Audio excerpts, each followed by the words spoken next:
cada uno reconocer la importancia que tiene, Señor, conocer y la importancia que tiene, profesor, la constitución política dentro de una nación, como en el caso dentro de la nación peruana. Sabemos nosotros que el año de 1821 el Perú fue un país donde que se hace la declaratoria de su independencia, el año de 1821. Pero, profesor, este año de 1821 se declara la independencia del Perú y fue declarada por San Martín, pero en 1824, con la batalla de Ayacucho, se lleva a cabo la capitulación de Ayacucho y ahí es donde España reconoce la independencia del Perú. Entonces, en el año de 1824, con esta batalla de Ayacucho, se consolida y recién podríamos, en este caso, tomar con bastante optimismo y algo cristalizado con respecto a nuestra independencia, donde por fin dejamos, Señor, de ser un país dependiente de la corona española.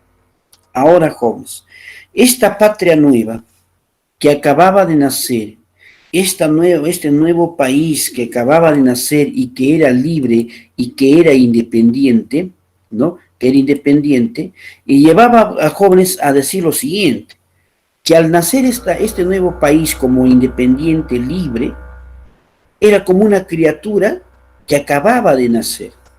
Esta patria que acababa de nacer necesitaba ser dirigida, Señor, y de ser dirigida por alguien que le enseñe a caminar, que le enseñe a pararse a esta criatura llamada Perú que acababa de nacer el año de 1821 y donde que se consolida el año de 1824. Entre todos se miran para poder en este caso, Señor, decir quién va a conducir esta patria nueva, quién le va a enseñar a pararse y a caminar a esta criatura, ¿no?, que acaba de nacer llamada Perú. Entonces, nadie quiere asumir esta responsabilidad y el que lo asume, Señor, es San Martín a través de un gobierno denominado el gobierno del protectorado. Era un gobierno transitorio que, Señor, asume San Martín para darle las bases, las pautas necesarias, Señor, y empezarle a enseñarle los primeros pasos a esta patria nueva, a esta patria independiente llamada Perú. Entonces, en una de las medidas que tomó en cuenta San Martín en su gobierno llamado, este gobierno transitorio, llamado también gobierno de protectorado, San Martín lo que hizo, y cosas, profesor, es llevar a cabo, Señor, la asamblea constituyente, formar una asamblea constituyente y que esta asamblea constituyente esté llamada a elaborar una constitución política, un orden, en este caso, jóvenes, un ordenamiento que nos ayude, Señor, a poder llevar en equilibrio la sociedad peruana. Entonces necesitábamos de una constitución política que encamine en términos jurídicos, que nos ayude a un ordenamiento jurídico dentro de la sociedad peruana. Pero, profesor, esta idea de San Martín de que el Perú tenía que contar con una constitución política no fue una idea propia de San Martín, sino que San Martín tomó como referencia a Estados Unidos. Estados Unidos, no se olviden ustedes, que Estados Unidos ya se había logrado independizar, Señor, de la corona inglesa el año de 1776. Entonces, ese año de 1776, cuando logran independizarse de la corona inglesa, los de Estados Unidos, Señor, ven por conveniente elaborar una constitución política. Y entonces San Martín ya tenía como ejemplo lo que había pasado el año de 1776 en Estados Unidos. Luego también tomó como ejemplo, Señor, a la Revolución Francesa, donde a partir de la Revolución Francesa, Señor, se reconocían todos los derechos humanos, los derechos universales de la persona humana. Entonces, tanto la Revolución Francesa, desarrollada en 1789, y la independencia de Estados Unidos de 1776, fueron un ejemplo para que el señor San Martín tenga la idea de que, que el Perú tenía que tener una constitución política y para ello forma, Señor, una asamblea constituyente, quienes iban a encargarse, Señor, de elaborar la constitución política. Pero cuando empiezan a elaborar la constitución política, se encuentran con algo que no esperaban. ¿Cuál es? En que tenían que decidir qué tipo de país iba a ser. Si iba a ser, Señor, un país republicano, si iba a ser un país monárquico. Entonces, ¿qué tipo de sistema iba a coger el Perú en este caso? San Martín, ustedes recordarán gracias a la historia, San Martín estaba muy deseoso y soñaba que el Perú tenía que ser una monarquía constitucional. Es decir, que tenía que seguir gobernándonos un rey, pero ya, Señor, en términos constitucionales, que este rey gobierne a base de una constitución, que este rey tiene que ser elegido constitucionalmente por el pueblo, pero que tiene que ser monárquico, no tiene que ser un presidente, sino tiene que seguir gobernando y tomar decisiones dentro del territorio peruano un rey. Entonces, San Martín tenía esa idea de que el Perú tenía que ser, Señor, una monarquía constitucional. Por eso, jóvenes, por eso, dentro del contexto histórico, se llevó a cabo el primer debate, el año de 1822, se lleva a cabo el primer debate, señor, ¿entre qué? Entre si el Perú debe ser un país, señor, republicano o debe ser un país monárquico. Entonces, había los conservadores, había un grupo de conservadores que apostaban, Señor, por un país monárquico constitucional, y había un grupo llamado los liberales, que, Señor, ellos indudablemente propugnaban por un país republicano. Entonces se lleva a cabo este gran debate, si el Perú debe ser un país monárquico constitucional o si el Perú debe ser, Señor, un país republicano.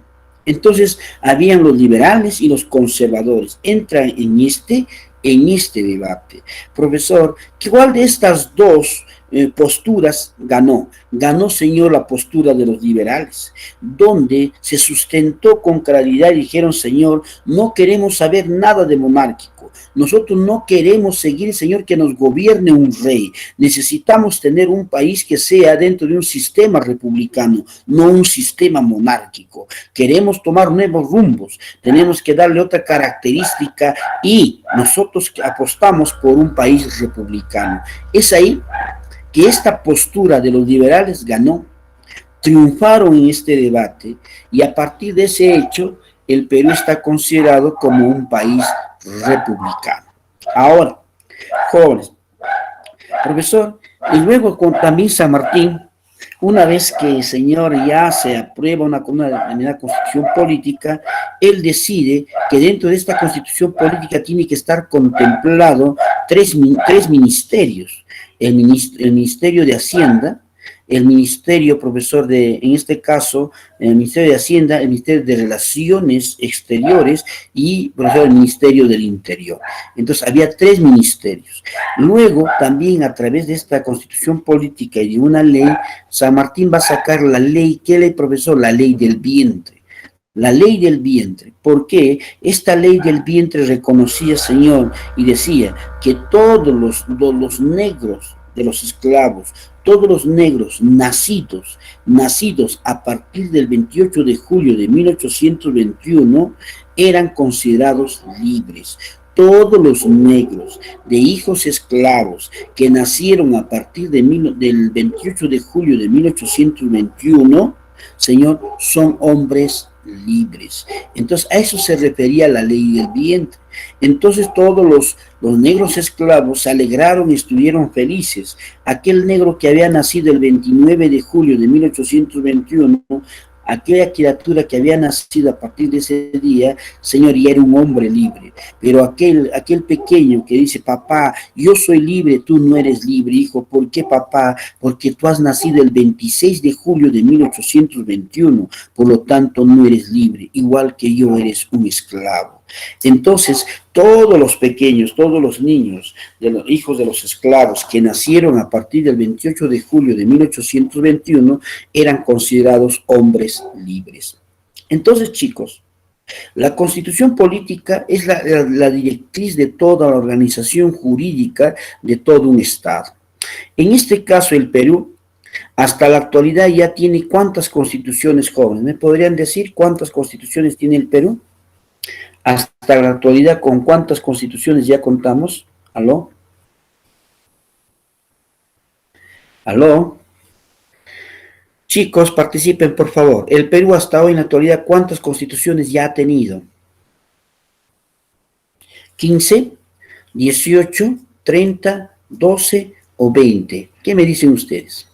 12 12. constituciones. Muy bien, gracias Jean-Pierre, gracias Saray. Entonces, 12 constituciones políticas. Desde el año de 1823 hasta el año de 1933, el Perú ha tenido 12 constituciones políticas. Queda claro. La constitución más longeva, la que duró más tiempo, a diferencia de otras constituciones, fue la de 1860. ¿Cuántos años duró, profesor? 60 años de vigencia.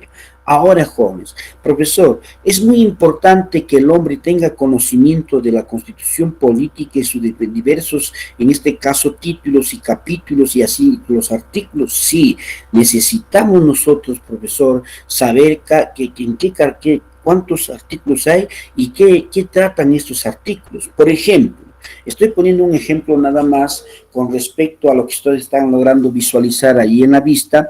De acuerdo al artículo 46 de la Constitución Política del Perú, nadie debe obediencia a un gobierno usurpador, ni a quienes asumen funciones públicas en violación de la Constitución y de las leyes.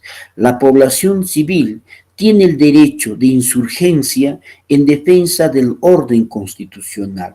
Y esto es lo que había pasado hace meses atrás, cuando señor, el congresista Merino, que era presidente del Congreso Constituyente, asume la presidencia del Perú frente a la vacancia de Vizcarra. Entonces, chicos, él cuando señor es vacado el presidente Vizcarra, donde el Congreso lo vaca de su cargo, señor, ¿quién tiene que asumir el gobierno? Lo tiene que asumir el presidente del Congreso Constituyente. Entonces Merino asume el gobierno, señor, como presidente constituyente, que era como presidente del Congreso, asume el gobierno. Al asumir el gobierno, señor, muchos consideraron, analizando la constitución política, que señor Merino estaba usurpando un cargo que no le competía. Había sido declarado presidente del Perú, pero que no se ajustaba a la constitución política. Y por lo tanto, el pueblo tenía el derecho de insurgencia, el pueblo tenía el derecho de salir a las calles y que no aceptaban y no reconocían a Merino como presidente del Perú. Entonces salieron a las calles, protestaron buena cantidad de la población peruana y señor hicieron que Merino renuncie a la presidencia y nuevamente el Congreso decida, señor, quién debe ser el presidente del Perú. Entonces se eligió, señor, a Sagasti para que pueda asumir el gobierno peruano, dentro de las normas establecidas de acuerdo a la constitución política. Entonces, chicos, desde ahí, señor Sagasti sigue estando actualmente dentro del Congreso, no dentro de lo que es profesor, el Poder Ejecutivo, como presidente de la República del Perú. Ahora, estos últimos hechos que ha pasado con respecto, señor, a que Vizcarra y muchos ministros se han vacunado, señor, en el mes de septiembre del año pasado. También ahora Vizcarra y con muchos ministros van a ser judicializados, toda vez que, profesor, a través de decretos leyes, se ha estipulado, señor, que una vez que llegaba la vacuna del exterior, de un país que se compra, en este caso de China, señor, los primeros que tenían que ser vacunados eran los que se encontraban en primera línea. En la primera línea, señor, que eran los médicos, enfermeras, que estaban asistiendo a muchos pacientes, señor, con esto del coronavirus. Entonces, estaba estipulado a través de un decreto ley. Y entonces, profesor, tanto el señor presidente como los ministros, ninguno estaba contemplado en ese decreto ley. Estaba solamente contemplado los que estaban en la primera línea de lucha y que eran médicos, enfermeras, técnicos, los que estaban involucrados Señor, y que estaban cerca a los pacientes con COVID-19. Entonces, jóvenes, fueron contra este decreto. Vizcarra se vacunó, como también Massetti, como también muchos ministros, y por eso hoy, en la actualidad, están renunciando al cargo de ministros. La ministra de Salud, Massetti, bien claro en una de las conferencias dijo lo siguiente, que iba a ser ella la última en vacunarse, pero no había sido así, sino que ella había sido una de las primeras que se había vacunado el año pasado, en el mes de septiembre, octubre. Entonces, jóvenes, frente a eso, Señor, frente a lo que no estaba tranquila por lo que había hecho Massetti, renuncia, Señor, como ministra de Salud. Hoy por hoy, en la Fiscalía está procediendo, Señor, a la denuncia, Señor, a Vizcarra, como también a todos los ministros que se hayan vacunado, Señor, sin el respeto de esa ley que se había sacado con anterioridad. Queda claro. Entonces, jóvenes, cuán importante es, Señor, las leyes que están plasmadas dentro de la Constitución política. Así también les digo a ustedes que, por ejemplo, el artículo 278, que tiene que ver con las Fuerzas Armadas, en el artículo 278 de nuestra Constitución política, bien claro dice que las Fuerzas Armadas, la Policía y el Ejército peruano no pueden deliberar en casos de problemas fronterizos con otros países. ¿A qué se refiere este artículo? Que la Policía Nacional del Perú y el ejército, las Fuerzas Armadas, no pueden dar opinión en caso de guerra, Señor, con otros países. ¿Quién decide, profesor, si entramos en guerra con un país vecino?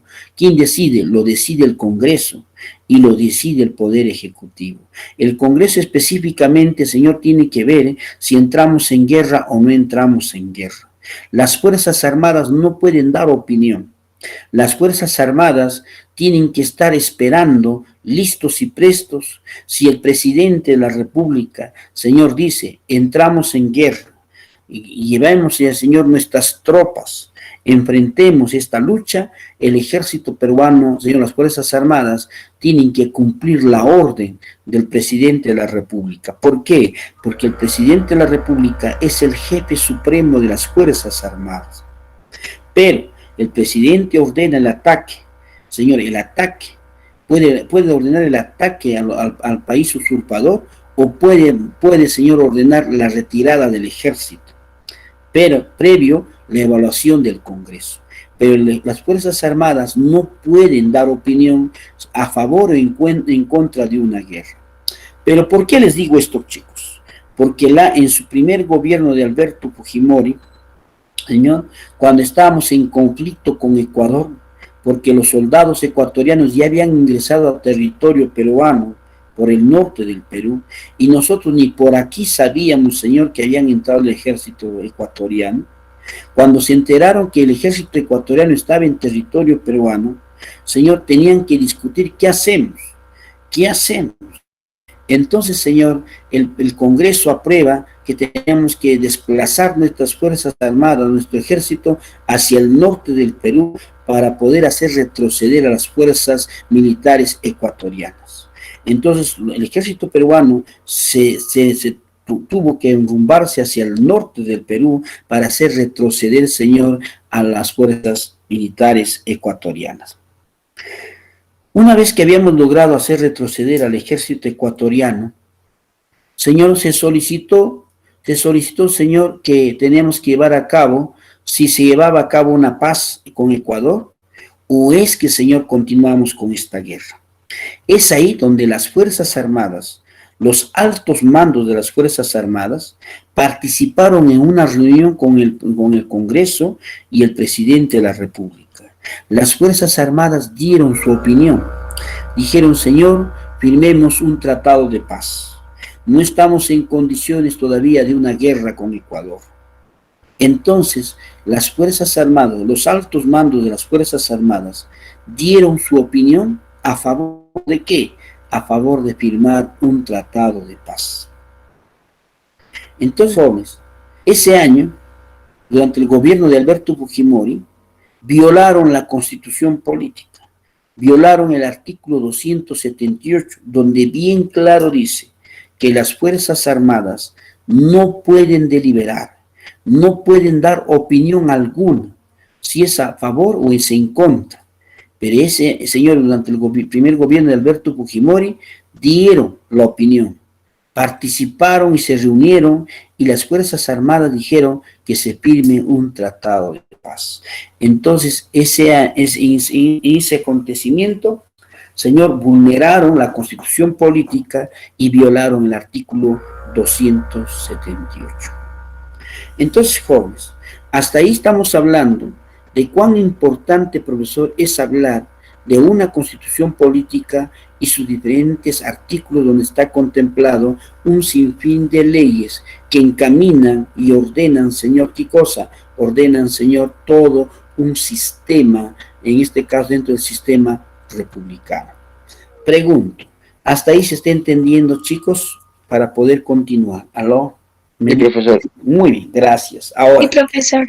muy bien, ahora lo que vamos a conversar con ustedes es, profesor, este es un preámbulo para entender cuán importante es la constitución política, cuán importante es. Por ejemplo, chicos, por ejemplo, está contemplado en la constitución política que las personas mayores de 60 años, ya no deben pagar impuestos. Mayores de 60 años ya no deben pagar arbitrios, como declaración jurada de su casa, ya no deben pagar, pero muchas personas que desconocen esto siguen pagando, señor, a los municipios, siguen yendo a pagar sus arbitrios, su declaración jurada de su casa, de su terreno, pero cuando una persona ya tiene más de 60 años, ya está, señor, exonerado de pagos. Pero, profesor, esa persona, para que se exonere de pagos, no debe tener más de 2 propiedades, tiene que tener una sola propiedad. Si tiene más de 2 propiedades, tiene que seguir pagando.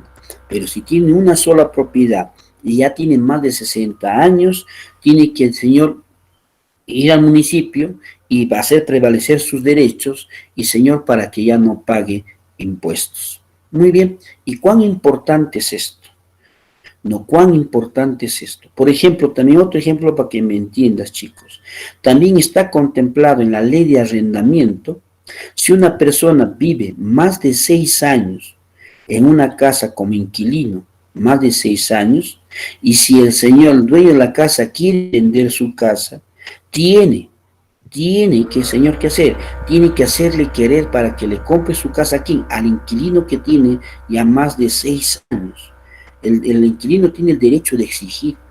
Por eso, chicos, te habrás enterado que en Lima muchas personas que ya viven más de 6 años se han apoderado de casas. ¿Por qué? Porque hay una ley que contempla que más 6 años tiene derechos ya el inquilino sobre esa propiedad. Por eso hay muchas personas que, contando, ya tengo 7 años, ya tengo 8 años que viven en esta casa, por lo tanto esta casa ya me pertenece. Entonces, por eso sale en la pantalla chica, ¿no? Que me ha quitado mi casa, que no quiere salir, y el inquilino dice, denúnciame, pues, denúnciame.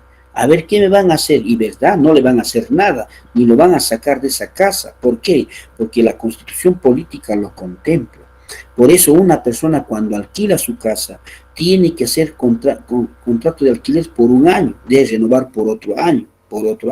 Y cuando tú haces un alquiler de contrata por años y renuevas cada vez por 1 año, otra vuelta por otro año, entonces tú haces que ese inquilino no cuente con 6 años, va a cumplir 1 año. De ahí otra vuelta otro contrato, él sigue teniendo 1 año de contrato, nunca va a llegar a tener 6 años. Pero ¿qué pasa, señor? Si tú lo has alquilado ya por 6 años, ya más de 6 años, entonces ese inquilino tiene derecho de quedarse con esa casa. Entonces ahí, que es muy importante, profesor, conocer nuestra constitución política. ¿Estamos de acuerdo? Ahora, profesor, pero lo que el día de hoy vamos a hablar y que tiene que ver bastante con lo que estamos conversando es, señor, el ordenamiento jurídico. Esté cambiado de vista, jóvenes, vamos a hablar ahora acerca del ordenamiento jurídico en el Perú. El ordenamiento jurídico. ¿Estamos de acuerdo? De eso vamos a hablar el día de hoy. Bien, profesor. ¿Qué es hablar del ordenamiento jurídico? ¿Qué es hablar de este ordenamiento jurídico? Chicos, es el conjunto de normas jurídicas que rigen un lugar determinado en una época concreta. En el caso de los estados democráticos, en el caso de nosotros, el ordenamiento jurídico está formado por la constitución del Estado, por una constitución política, que se rige por la norma suprema, por las leyes, por las normas jurídicas del Poder Ejecutivo, tales como los reglamentos y otras regulaciones, tales como los tratados, convenciones, contratos y disposiciones particulares. Es decir, profesor, que dentro del ordenamiento jurídico vamos a encontrar desde lo que son normas supremas, desde lo que vamos a encontrar leyes supremas, vamos a encontrar decretos de leyes, vamos a encontrar resoluciones legislativas, vamos a encontrar, profesor, tratados, vamos a encontrar reglamentos de cada institución tiene su propio reglamento, señor, de organización, cada institución tiene, profesor, sus propios estatutos, y entonces todo eso es un ordenamiento jurídico. ¿Qué pasaría, profesor, si no estaría reglamentado las leyes? Habría un desorden. ¿Qué pasaría si en el Perú no habría las leyes profesor, que encamine la administración pública? Señor, indudablemente habría un desorden. Por eso, chicos, por eso la Contraloría está siempre vigilando cómo van, señor, las instituciones públicas, cómo están encaminándose, señor, dentro del orden jurídico. Queda claro. Si, por ejemplo, a la universidad le han mandado un presupuesto para la partida, escuchen, ¿eh? Un presupuesto para la partida de infraestructura, señor, el rector o la rectora no puede agarrar una parte de esa partida que le han mandado de presupuesto para infraestructura, no puede agarrar, por ejemplo, para comprar, señor, motocicleta. No puede hacer eso. A eso se le llama, profesor, indudablemente, profesor, un mal manejo del presupuesto.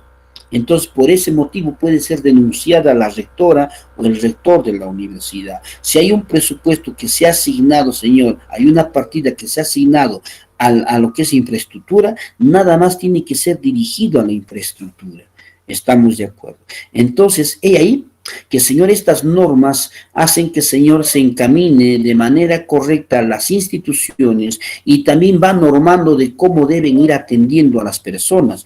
Una solicitud que tú presentas, señor, a través de mesa de partes en el municipio, señor, tiene su trámite, tiene derecho de trámite y tiene 24 horas.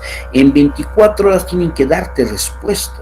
Pero a veces cuando tú vas, solicita la respuesta de tu solicitud, dice, no, espérese, a la semana que viene vuélvase, es que no lo han atendido, no está el alcalde, ha salido, tiene gestiones, y resultado, señor, no están cumpliendo, es decir, los plazos establecidos en términos administrativos. Entonces, jóvenes, esto llega a un punto que el ordenamiento jurídico va desde de las normas supremas hasta lo que es, profesor, los trámites documentarios que podemos hacer de manera particular. Entonces, este ordenamiento, como su propio nombre dice, nos vamos a ordenar en términos jurídicos, cuáles son las acciones que debemos hacer, cómo deben estar organizadas las instituciones, cuáles son sus funciones de cada institución, señor, y cuáles son sus límites de sus funciones, qué deben hacer y qué no deben hacer. Estamos de acuerdo. Entonces, eso es hablar, en este caso, acerca del ordenamiento jurídico. Pero ahora, profesor, vamos a encontrar nosotros que el ordenamiento jurídico tiene jerarquías y tiene plenitud. Tiene jerarquías. ¿A qué se refiere, profesor? Que las normas que constituyen un ordenamiento jurídico no están descoordinados, sino que conforman un sistema estructurado de manera jerárquica, jóvenes, de manera jerárquica. ¿Queda claro? Entonces, chicos, hay ahí que mantienen una jerarquía. una jerarquía, donde que las normas, profesor, unas y otras normas, unas normas se encuentran encima de otras normas. Pregunto, ¿la constitución política estará debajo de las leyes orgánicas? Dime una cosa, ¿estarán debajo de las leyes orgánicas? La constitución política, profesor, debe estar debajo de, de los decretos leyes. ¿Por debajo de los decretos de urgencia? No, efectivamente que no. Profesor, la constitución política tiene que estar encima de todas las leyes. ¿Por qué? Porque la constitución política es la ley de leyes. ¿Estamos de acuerdo? Es la máxima autoridad, señor, la constitución política. Por lo tanto, se encuentra en la parte superior la constitución política. Es la de mayor jerarquía la constitución política. ¿Estamos de acuerdo, chicos? Muy bien. Ahora, por eso hablamos de que en este caso, jóvenes, dentro del ordenamiento jurídico, hablamos de la unidad.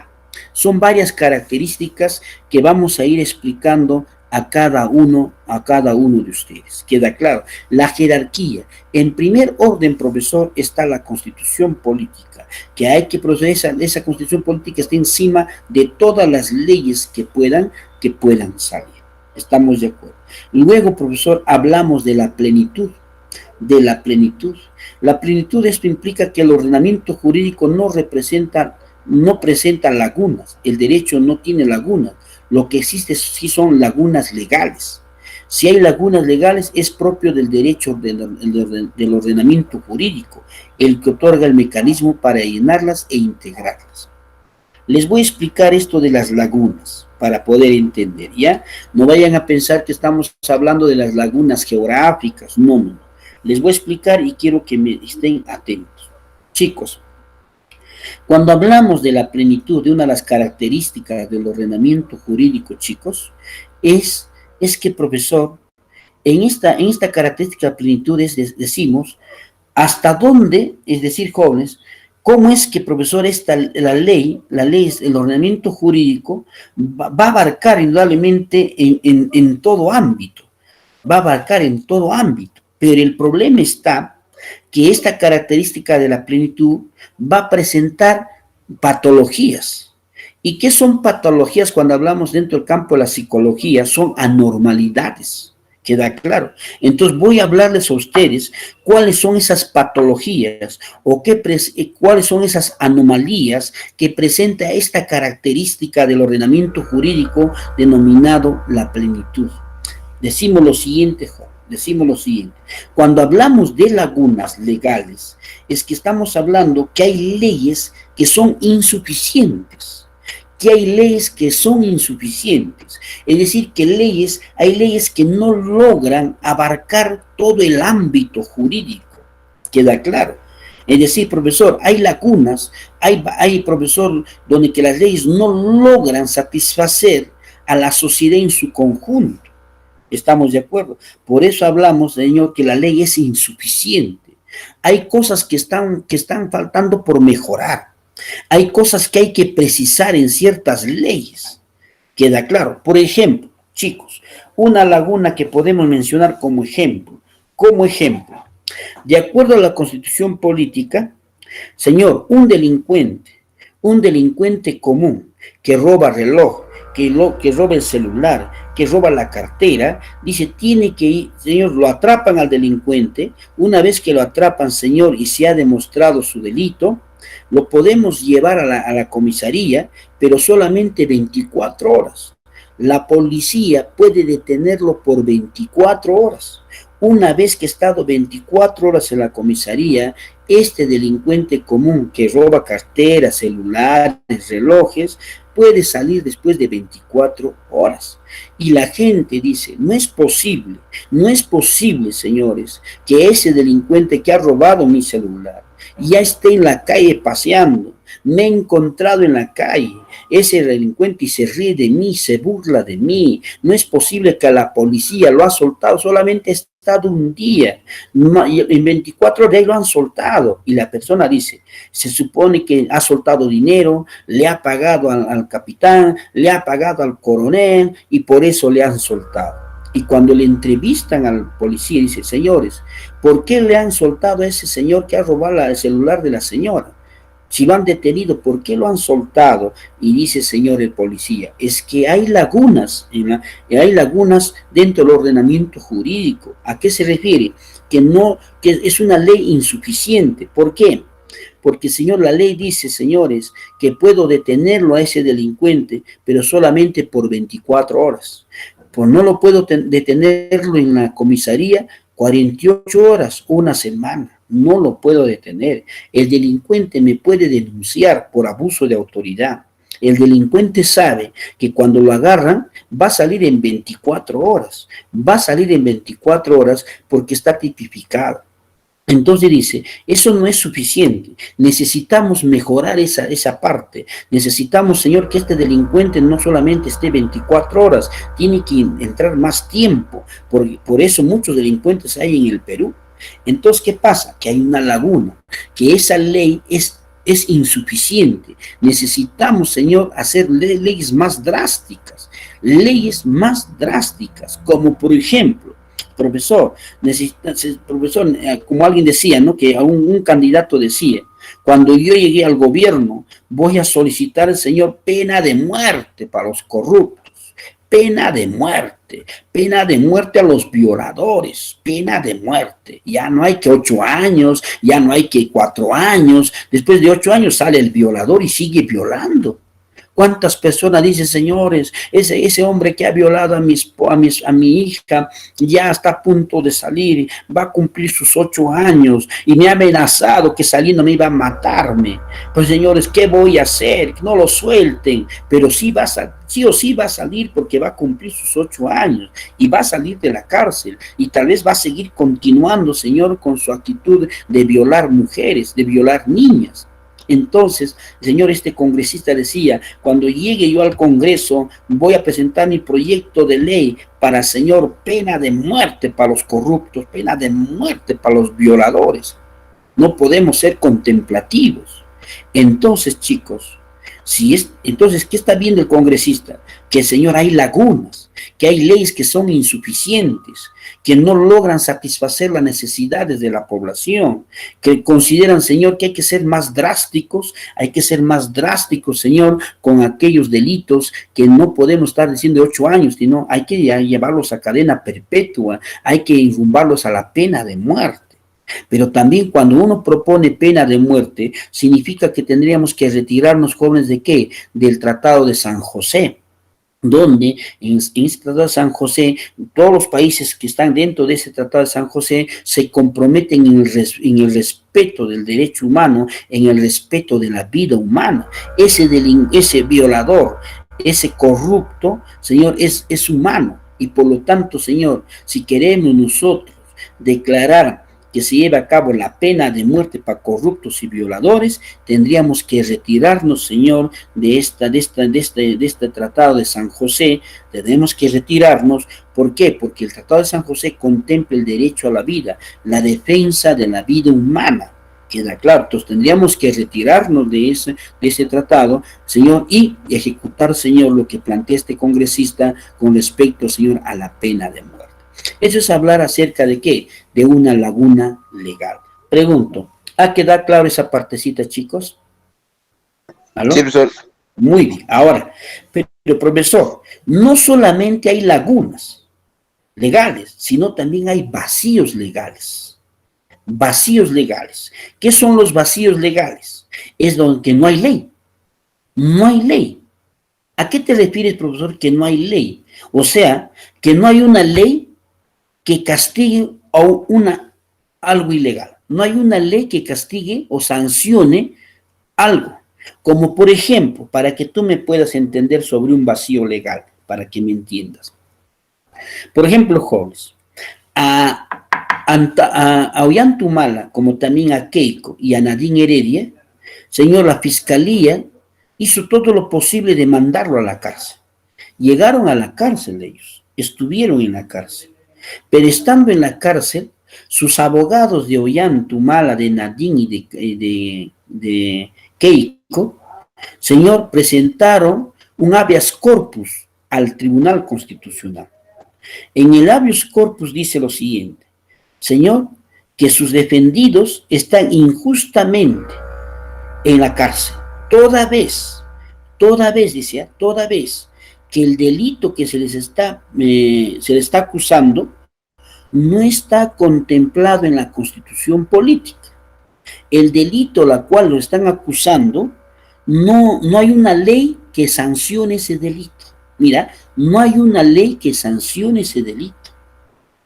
Cuando le preguntaron a su papá de Ollantumala, a Isaac Humala, que es su papá, que es abogado, le preguntaron: señor Isaac, ¿usted está de acuerdo que su hijo entre a la cárcel? Y su papá dice: sí, que vaya a la cárcel, porque ese mi hijo ha robado, ese mi hijo ha recibido dinero cochino, un dinero ya sucio, tiene que ir a la cárcel mi hijo. Entonces su papá dice: tiene que ir a la cárcel, porque yo les he enseñado a mis hijos, a Antauro y a Ollanta les he enseñado: antes de tu vida, antes que tus hijos y antes que tu familia, está tu patria. Y ese mi hijo ha hecho esto, ha recibido dinero de Odebrecht, tiene que ir a la cárcel. Pero luego, ¿saben qué dice su papá? Pero no va a ir. Escuchen, ¿eh? Tiene que ir a la cárcel, mi hijo, pero no va a ir. Y le preguntan: ¿cómo es eso? Usted dice que tiene que ir a la cárcel porque ha cometido el delito, pero no va a ir. ¿Cómo es eso, señor Isaac? Isaac responde: no va a ir, ¿saben por qué? Porque no hay una ley que sancione ese tipo de delito. No existe una ley que sancione ese tipo de delito. Habrá leyes que sancionen el narcotráfico, la venta de drogas, pero no hay una ley que sancione ese delito. Por esa razón, mi hijo no va a ir a la cárcel. Yo también soy consciente de que mi hijo ha recibido dinero de Odebrecht. Digo que vaya a la cárcel, pero legalmente y jurídicamente no va a ir.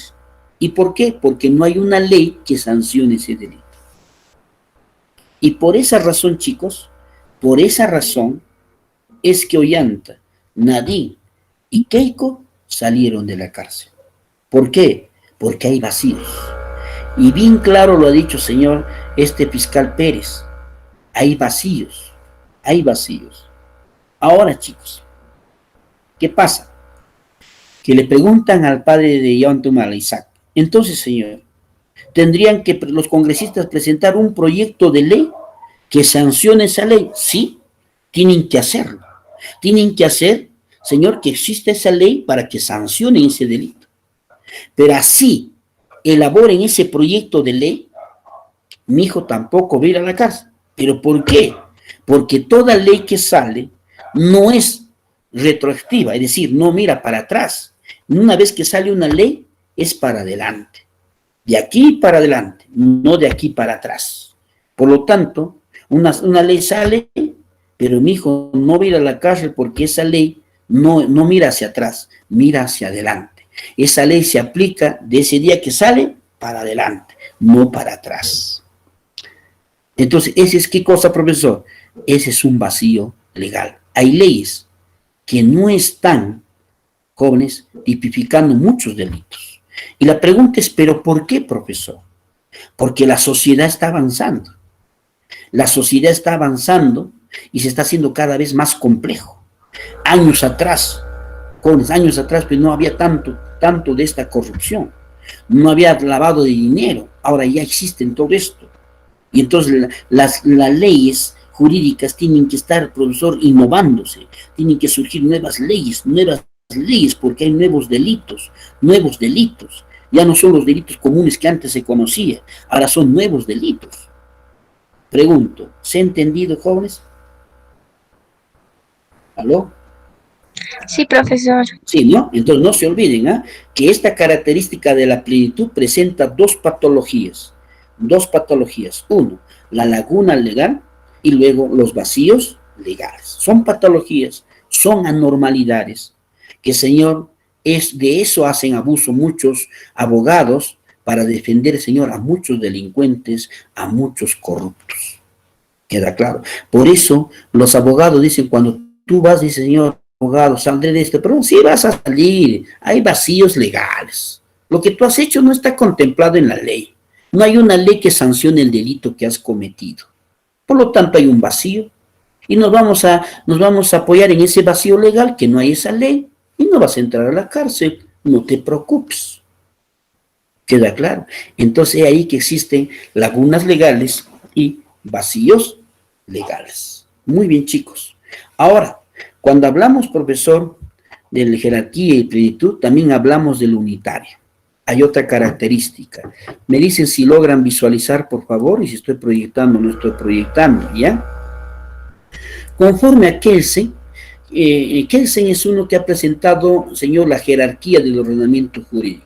Según Kelsen, todas las normas que componen un ordenamiento jurídico, su eficacia y validez descansa en una norma única y fundamental. Única y fundamental. Es decir, profesor, que es una unidad. Aquí, jóvenes, en esta característica no hay patologías. No hay patologías. ¿Queda claro? No hay patologías. Jóvenes, no hay patologías. Pero cuando hablamos de su eficacia, sí hay patologías. ¿Estamos de acuerdo? Mira, que las normas que componen el jurídico son eficaz y validez descansan en una norma única. Es decir, hay una norma única. ¿Y esa norma única cuál es? La Constitución política. Pero con respecto a su eficacia, sí vamos a encontrar patologías. ¿Queda claro? Vamos a encontrar patologías. ¿A qué se refiere, profesor? ¿A qué se refiere? Que hay leyes que no están reguladas, que no son eficaces, que no están respondiendo a las necesidades de la sociedad en su conjunto. ¿Queda claro? Entonces, es ahí que podemos encontrar otro tipo de patologías. ¿Queda claro? Hay leyes que les falta regular. ¿Y qué es regular, profesor? Ver las formas de cómo debe ser sancionada una ley. Entonces, hay leyes que han salido, pero que falta darle su regulamiento. Donde que le digan, señor, al fiscal, al juez y al abogado, le digan, ¿no? Esto debe detallar esas leyes. Les falta regular. Entonces, como no está regulada, no se puede aplicar como debe ser una ley. Así también existen leyes, jóvenes, que no son reguladas. Es decir, son leyes que no lo utilizan mucho, es de poco uso. Ese es otro que sucede dentro del ordenamiento jurídico. Queda claro, con respecto a su eficacia. Entonces, todos esperamos que una ley o las leyes deben ser eficaces al 100%, pero hay muchas leyes que no son eficaces, que unas leyes que les falta regular y hay leyes que no se aplican, que no se cumplen. ¿Estamos de acuerdo? Entonces, de ahí que hablamos de esta característica. También, señor, decimos que el ordenamiento jurídico es dinámico, porque el derecho es constante, el fluir de normas, es decir, el derecho regula su propia creación. Cada vez que uno crea una ley, tienes que regular esa ley, tienes que regular, tienes que poner los mecanismos de cómo va a funcionar esa ley. ¿Queda claro? Esa ley. Por ejemplo, profesor, cuando decimos que está penado la comercialización de drogas, pero está regulado. Está regulado. Si te encuentran, señor, con 200 gramitos de droga, pregunto, ¿te llevan a la cárcel o no te llevan a la cárcel? Chicos, si te encuentran con 200 gramitos de cocaína, ¿aló? ¿Sí? No te llevan. ¿Saben por qué? ¿Pero Porque por qué? cuando, escuchen, muy buena pregunta. Profesor, porque de acuerdo a la regulación de esta ley de la comercialización de drogas, que está sancionado, pero que está regulado. ¿Por qué? Porque, profesor, 200 gramos está contemplado como puede ser tu consumo. Una persona es libre de drogarse. Yo puedo drogarme. Yo puedo drogarme. Puedo tomar la decisión de ser una persona, de consumir droga, cocaína, no sé, un sinfín de drogas. Puedo hacerlo. Pero esos 200 gramos implica que es parte de mi consumo. Pero si yo tengo más de 1 kilo, más de 1 kilo, profesor, de droga que encuentren en mi cuarto, eso ya, profesor, está penado. Por eso muchos que comercializan drogas le encuentran, dicen, pero señor, ¿por qué no te hemos encontrado con este quete de droga? Sí, pero si es mi consumo, pues. Yo compro y me drogo. ¿Qué problema hay? ¿Te das cuenta? Entonces está regulado. Entonces todas las leyes están regulados, están parametrados. Todas las reglas, todas las leyes de sanciones de un delito te dicen, señor, si esto ha cometido, tiene 4 años, 3 años, 8 años, 12 años. Por eso ahora le han preguntado a varios abogados, le han preguntado lo que acaba de hacer Vizcarra. ¿Cuántos años le pueden dar de cárcel por haberse vacunado como presidente, por haberle mentido a la población? ¿Cierto? Entonces, ¿cuánto, señor, por haber presentado pruebas que no existen? Cuando dijo, acá está mi hoja de inscripción, aquí está mi hoja donde que yo me he puesto como voluntario, y ahora se ha manifestado, señor la Cayetano Heredia, que él no estaba como voluntario, no estaba en la relación de voluntarios. Entonces, eso es que, profesor, esa es falsedad ideológica.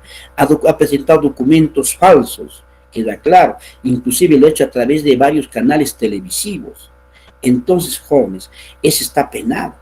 Entonces le han preguntado a los abogados, le han dicho, ya bueno, lo que ha hecho Vizcarra, ¿es sancionado? Sí, es sancionado.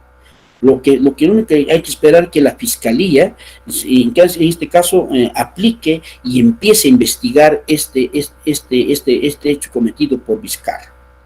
Y ahora, la fiscalía de hecho va a corroborar que efectivamente ha cometido delito Vizcarra, así es, ha cometido. Entonces, ¿cuántos años de cárcel le pueden dar? Dijeron de 8 a 15. De 8 a 15 años. Entonces, miren, pero ¿sobre qué está hablando el abogado de 8 a 15? Porque está reglamentado. Es decir, está regulado, regular, ¿no? Es como tú digas, ¿no? Regula la cocina, que no esté mucho prendido el fuego, ya mamá, lo regulas un poquito menos o puedes aumentarlo. Entonces está regulado, las leyes están reguladas. Estamos de acuerdo, están reguladas. Y sobre eso, no pide el fiscal, señor, pido que señor se le dé 8 años de presión de cárcel, ¿no? Le da.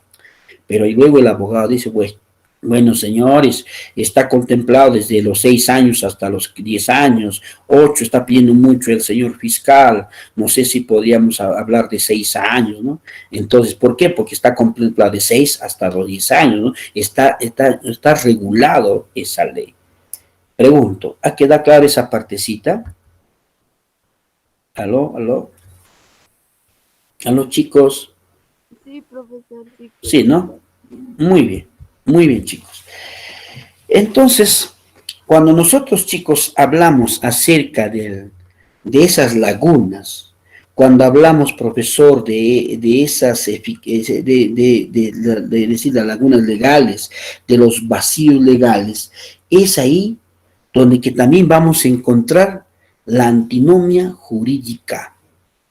¿Logran visualizar? Estoy presentando ahí, jóvenes chicos, antinomia jurídica.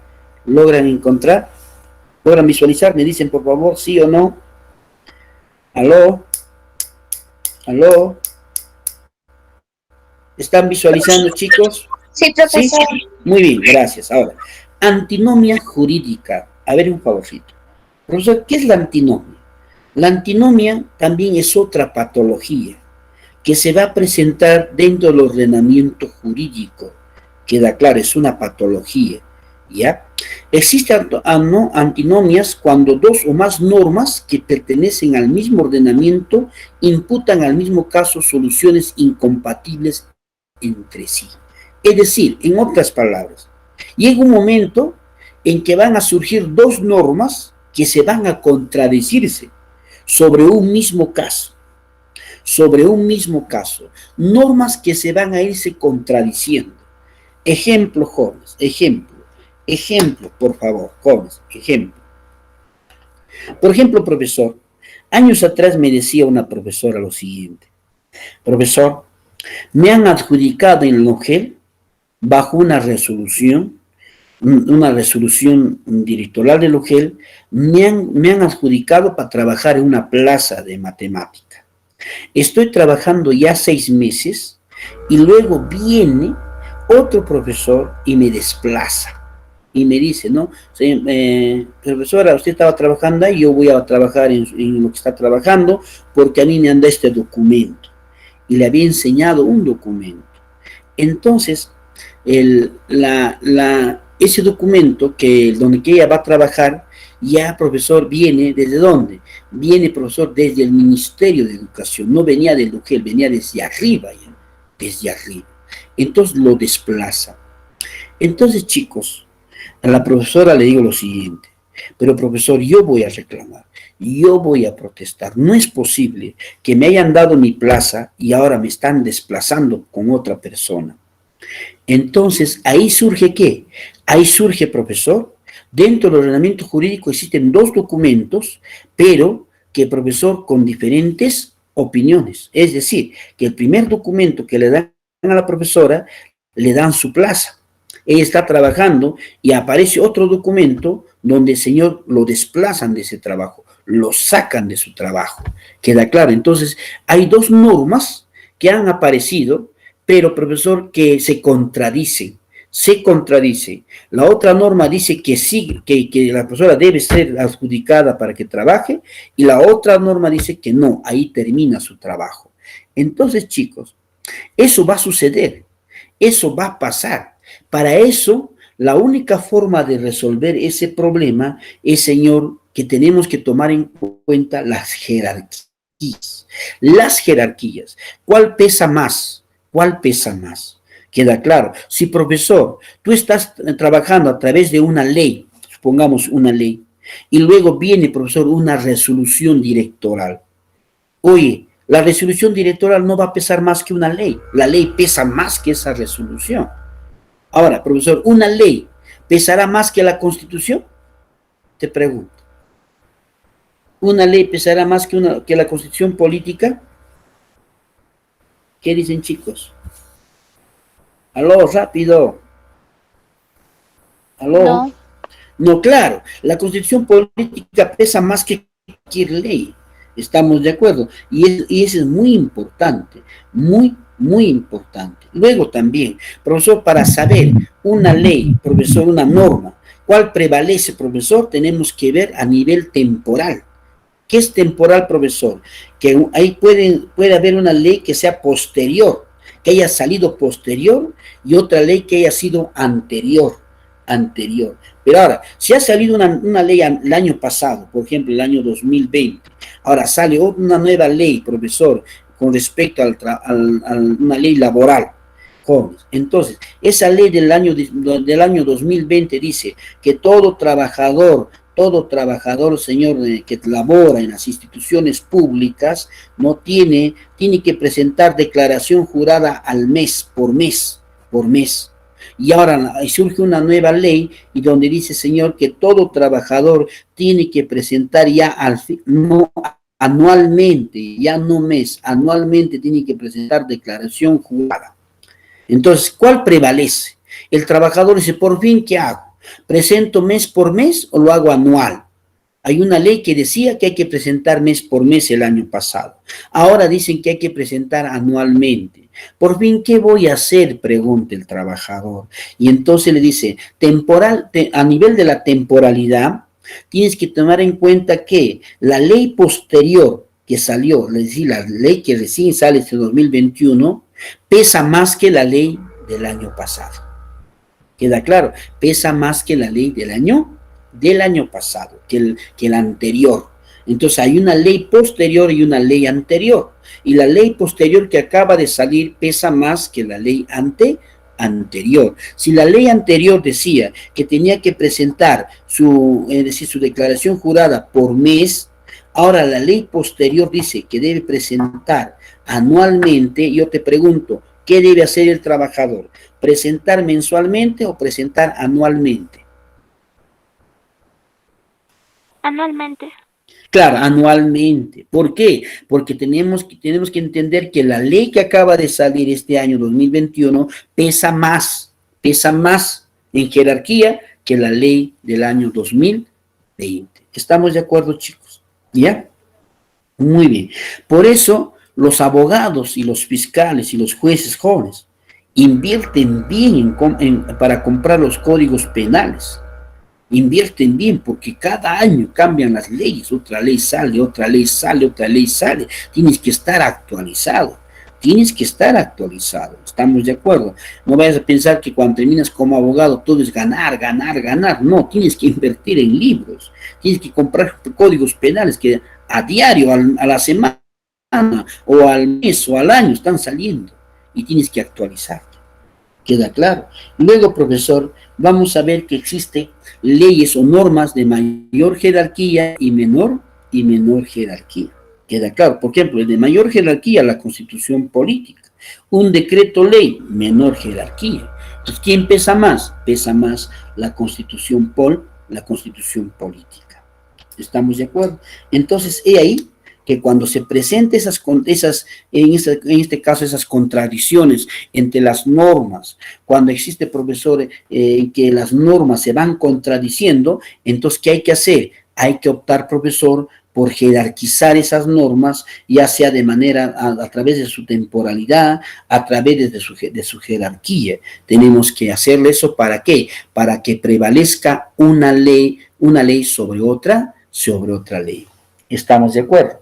Entonces, eso es muy, muy importante, queda claro. Profesor, si ponemos un decreto ley sobre, supongamos ejemplo, un decreto ley en un vaso con agua y la Constitución política, te pregunto, ¿cuál de ellos se hunde más rápido? ¿Y cuál de ellos se llega hasta el fondo del vaso? Rápido, chicos. Tenemos la Constitución política y un decreto ley. ¿Cuál de ellos se hunde, llega hasta el fondo del vaso? ¿La Constitución política? Claro. Ahora me ha dicho muy bien la respuesta. Ahora pregunto, ¿por qué? ¿Por qué sería, chicos? A ver. ¿Por qué sería? Porque pensamos Claro, muy bien, en más claro. leyes. Claro, es decir, porque tiene más peso. Es decir, tiene más peso en jerarquía. Y yo te pregunto, te digo lo siguiente. Si tu hermano te dice, tu mamá te dice, oh hija, mañana te estás yendo al mercado a hacer compras. Y al día siguiente tu hermano se despierta, se levanta temprano y dice, oye, sabes, no vas a ir al mercado, te vas a irte primero al municipio. Pregunto, ¿quién pesa más? ¿Lo que dijo mamá o lo que dijo tu hermano? Rápido, chicos.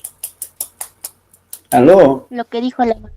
Claro, lo que dijo tu mamá, porque tiene mayor jerarquía. Lo que dijo la mamá. Claro. Entonces, es ahí que tú le dices, no, a mí mamá me ha dicho que vaya al mercado. Te estoy diciendo que tú vayas primero al municipio. Entonces, no, acá mamá es la que tiene mayor peso. Mamá tiene mayor jerarquía. Yo le hago caso a mamá. Llámale a mamá. Y le llamas, mamá, ¿verdad que tengo que ir al municipio? No, te vas al mercado. Eso es lo que da la orden. No le hagas caso a tu hermano, ¿cierto? Entonces, hay una jerarquía, ¿no? Hay una jerarquía. ¿Estamos de acuerdo, chicos? ¿Sí? ¿Aló? ¿Alguien está con su micrófono? Sí, profesor. Por favor, ¿alguien está con su micrófono? ¿Aló? Gracias. Bien, chicos, entonces esa parte ya está quedando claro. ¿Estamos de acuerdo? Muy bien. Ahora voy a irme a lo siguiente, chicos, para entender, ¿ya? Para entender lo que queremos conversar. Muy bien, jóvenes. A ver, aquí está. Estoy presentando una pirámide. Esta pirámide lo presenta Kelsey. ¿Ya? ¿Aló? ¿Lo tenemos ahí? ¿Aló? Sí, profesor. Muy bien. Es la pirámide de jerarquía de todas las leyes. Ya, muy bien. Escuchen, chicos, a ver un favorcito. Por ejemplo, aquí, como puedes visualizar, la Constitución política se encuentra en la parte superior, más los tratados internacionales suscritos y ratificados por el Perú. ¿Por qué, profesor, los tratados están al mismo nivel que la Constitución política? Porque los tratados no están cambiando de aquí a un año, de aquí a 2 meses, de aquí a 3 semanas. No están cambiando. Los tratados se mantienen a través del tiempo. Por ejemplo, profesor, el tratado limítrofe que se firmó, el tratado de Ancón, profesor, el año de 1833, aún todavía sigue, no ha sufrido ningún cambio ese tratado. Estamos de acuerdo. Entonces, los tratados siempre se van a mantenerse a través del tiempo y que no tienen ninguna modificación, ningún cambio por ahí. No son cambios seguidos que se presentan. Entonces, la constitución política de igual manera. La constitución política no puede, profesor, durar una semana, 2 semanas, ¿cierto? Dura cierto tiempo prudente que permite encaminar, en este caso, los destinos del Perú. Ahora, entonces tenemos aquí a la constitución política y los tratados, y luego debajo de la constitución política se encuentran todas las leyes orgánicas, las leyes ordinarias, las resoluciones legislativas, los decretos legislativos, los decretos de urgencia, decretos supremos, resoluciones supremas, resoluciones ministeriales, resoluciones viceministeriales, resoluciones directorales generales, resoluciones directorales y acciones de simple trámite como oficios, solicitudes, informes. Entonces todo esto está jerarquizado. No puede haber un decreto supremo que está aquí que pese más que la constitución política. Profesor, la ley orgánica pesa más que una ley ordinaria. ¿Ve? La ley orgánica pesa más que una ley ordinaria. La ley ordinaria, profesor, pesa más que una resolución legislativa. Entonces, están jerarquizados. ¿Y para qué? Para evitar las antinomias. ¿Cierto? Las antinomias. ¿Por qué? Porque puede haber que una ley orgánica saque un resultado, una resolución, la ley ordinaria también saca otra sobre el mismo caso, sobre la misma situación, y la pregunta es, por fin, ¿a quién le hacemos caso? Tendrás que hacerle caso a quién, a la ley orgánica, que está, profesor, encima de la ley ordinaria. Pero ahora, chicos, a ver, atentos un poco. A ver, un favor. Hay dos cosas que tienes que entender aquí y que te puede venir en el examen de admisión. Te preguntan, ¿cuál de todos los que estás viendo en la pirámide es una norma con rango de ley? A ver, es una norma con rango de ley. Chicos, ¿qué me dicen ustedes? De todo lo que estás observando, ¿quiénes son las normas con rango de ley? ¿Son todos o algunos nomás? ¿Qué me dicen ustedes? ¿Aló? ¿Todos?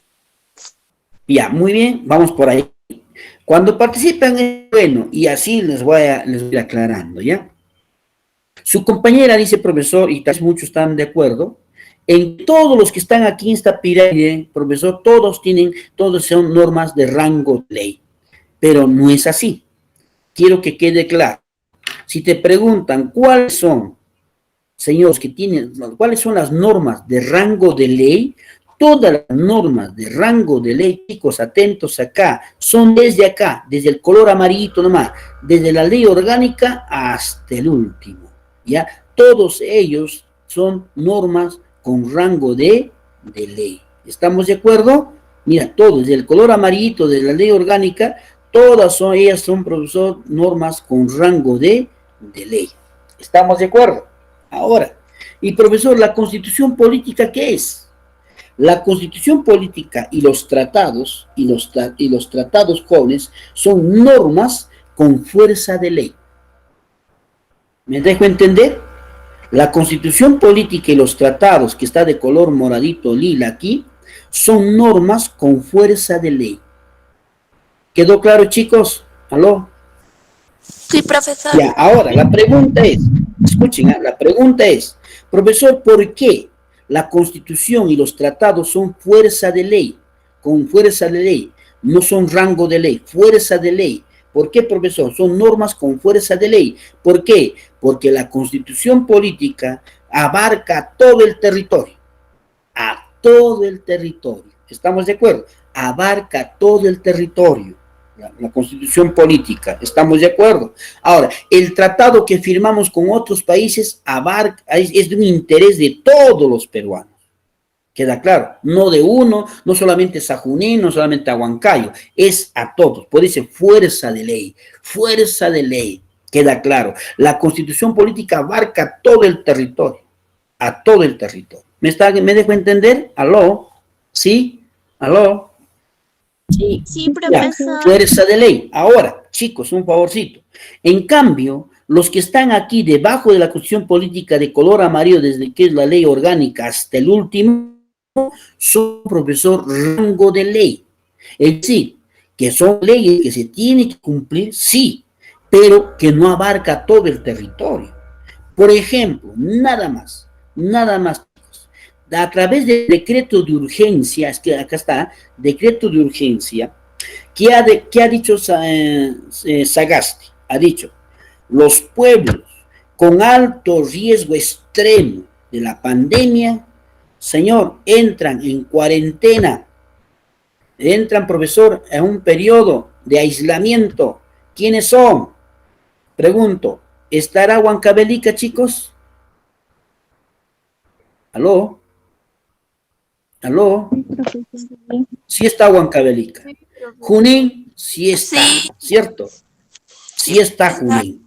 Entonces, profesor, ¿qué está pasando? Que ese decreto de urgencia, que es una norma de rango de ley, no abarca todo el territorio. Va a abarcar solamente algunos pueblos que están dentro de lo que es, profesor, el nivel en este caso, extremo, ¿cierto? Y hay un nivel alto. Hay pueblos, departamentos que están en otro nivel alto de acuerdo, señor, al número de contagiados por la pandemia.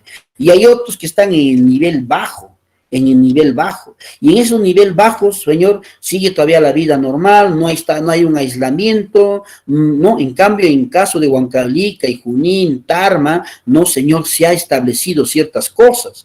Por ejemplo, en Huancavelica, como aquí en Huancayo, en Junín, está profesor el toque de queda de 6 a 6, de las 18 horas hasta las 6 de la mañana. Entonces, pero profesor, no es en todo el Perú, no es en todo el Perú.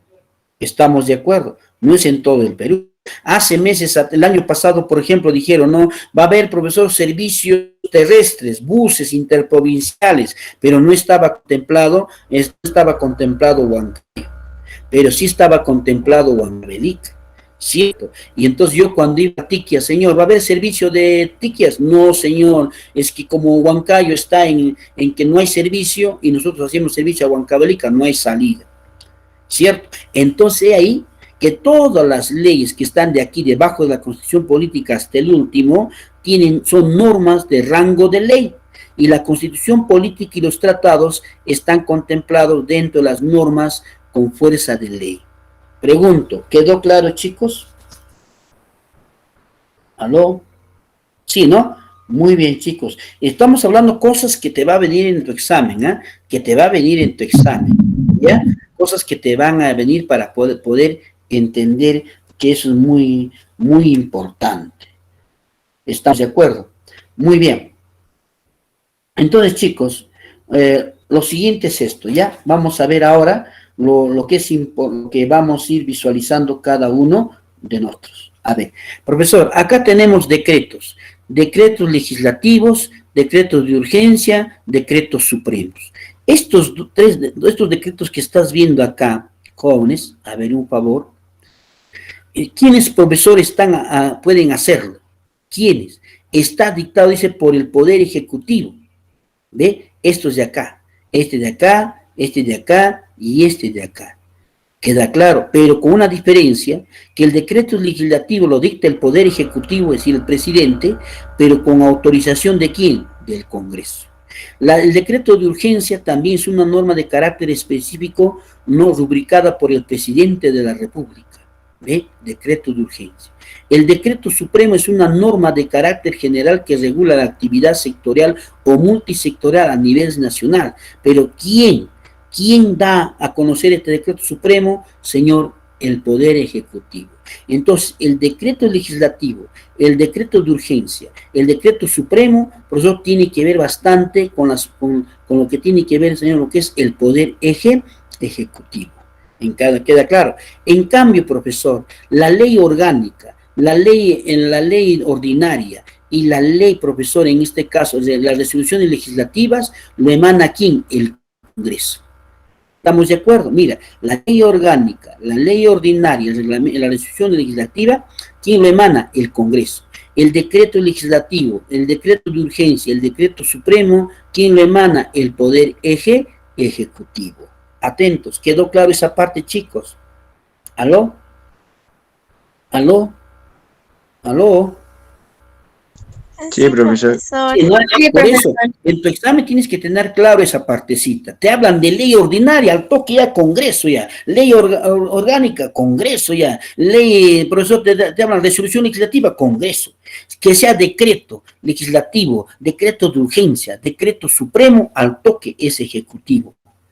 ¿Estamos de acuerdo? Es ejecutivo. Ahora, con la diferencia que el decreto legislativo tiene que ser, profesor, en este caso autorizado por quién, por el lo autoriza.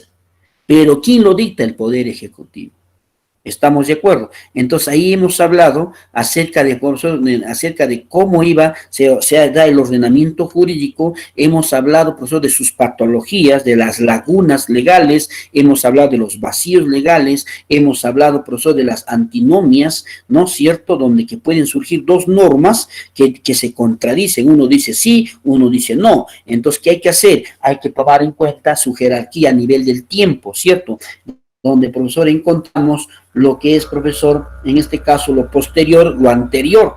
¿Y quién prevalece? El posterior. Y, profesor, con respecto a jerarquías, ¿quién es más? Allá, profesor, acá. Una ley orgánica tiene mayor jerarquía que una ley ordinaria. La ley ordinaria tiene mayor jerarquía que la resolución. Entonces, hay una jerarquía de leyes. Y de acuerdo a eso, se va tomando decisiones. ¿Estamos de acuerdo? Muy bien, chicos, hemos hablado de lo que son las patologías, hemos hablado acerca de las lagunas legales y los vacíos legales y todos esos temas. Muy bien, chicos, gracias. La próxima clase ya vamos a entrar a lo que es, en este caso, a resolver la parte práctica. Me he detenido un poquito con este tema. ¿Por qué? Porque la necesidad de que puedas entender bien cómo se lleva a cabo. Bien, chicos, hasta la próxima. Gracias.